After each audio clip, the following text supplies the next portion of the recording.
सरकार, अलग अलग सरकार, अलग अलग सोच, परिणाम केंद्र की परियोजनाएं राज्य सरकार पारित नहीं करती और राज्य सरकार की योजनाओं को केंद्र सरकार स्वीकृति नहीं देती। इसीलिए साथियों जरूरी है आज एक लंबे समय के बाद बिहार में एक अनुकूल परिस्थिति बनी है जहां पर केंद्र की तर्ज में राज्य में भी वही सरकार, जब केंद्र में एनडीए की सरकार जिसका मजबूती से नेतृत्व हमारे प्रधानमंत्री आदरणीय नरेंद्र मोदी जी कर रहे हैं, तो वहीं बिहार में भी हमारी एनडीए सरकार का नेतृत्व मुख्यमंत्री नीतीश कुमार जी कर रहे हैं। और यही कारण है कि पिछले कुछ वर्षों में आप लोगों ने देखा होगा कि एक के बाद एक विकास की बड़ी बड़ी परियोजनाएं बिहार में धरातल पर उतर रही है। भले वो इंफ्रास्ट्रक्चर से जुड़ी हुई हो, सड़कों का जाम बिछाना हो या स्वास्थ्य से जुड़ी हुई हो। एक समय था जब पूरे देश में मात्र 2 एम्स होते थे। आज हम लोगों के लिए ये सौभाग्य की बात है कि मेरे प्रधानमंत्री आदरणीय नरेंद्र मोदी जी की देन है कि आज बिहार मात्र में 2 एम्स मिलने जा रहे हैं। एक पटना में है, एक दरभंगा में खुलने जा रहा है। एक के बाद एक विकास के क्षेत्र में हो, शिक्षा के क्षेत्र में हो या जन सुविधाओं को लेकर। आज से पहले कभी किसी सरकार ने, किसी प्रधानमंत्री ने महिलाओं की चिंता नहीं की। आज इतनी भारी संख्या में महिलाएं यहाँ पर मौजूद है। आप लोगों को मैं बताना चाहता हूँ कि पहली बार देश में एक ऐसे प्रधानमंत्री आए जिन्होंने महिलाओं के स्वास्थ्य की चिंता की। सदियों तक चूल्हा झोंकते उनके स्वास्थ्य पर पड़ने वाले हानिकारक प्रभाव की चिंता कभी किसी सरकार, किसी प्रधानमंत्री ने नहीं की।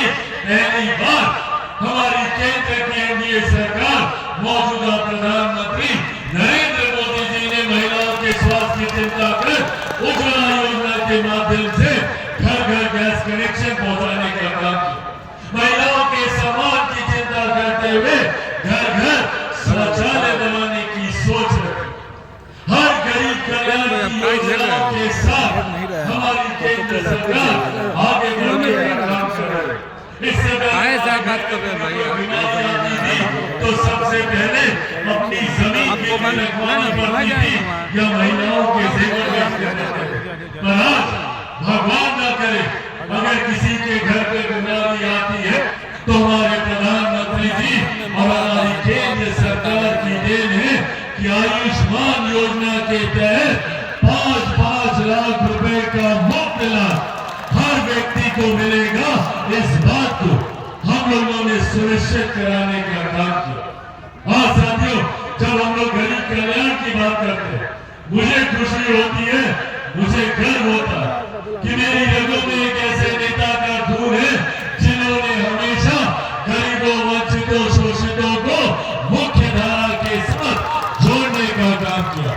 आज मेरे जितने साथी हाथ में मोबाइल फोन लेकर तस्वीर खींच रहे या वीडियो बना रहे, ये देन, ये मोबाइल फोन मेरे नेता, मेरे पिता आदरणीय रामविलास पासवान जी की देन है कि आज घर घर तक मोबाइल फोन पहुंचा। जब वो दूरसंचार मंत्री थे उस वक्त पहली बार देश में मोबाइल फोन आया, पर जब ये फोन आया तो उस वक्त ये अमीरों की जागीर था।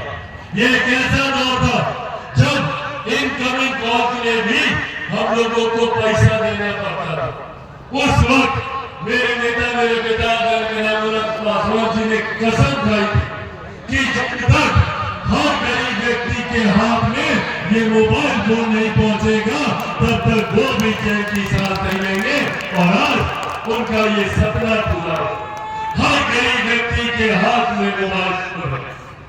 आज मुझे गर्व होता है कि मेरे नेता की वजह से आप चले जाइए बिहार के अलग अलग कोने में कई ऐसे गरीब परिवार हैं जहां पर नौकरी देने का काम, रेल में सबकी व्यवस्था करवाने का काम हम पिता के द्वारा किया गया। और अपने जीवन के अंतिम समय में जब उनको अपने स्वास्थ्य की चिंता होनी चाहिए थी, उस वक्त भी वो हमारे देश के गरीब शोषित वंचितों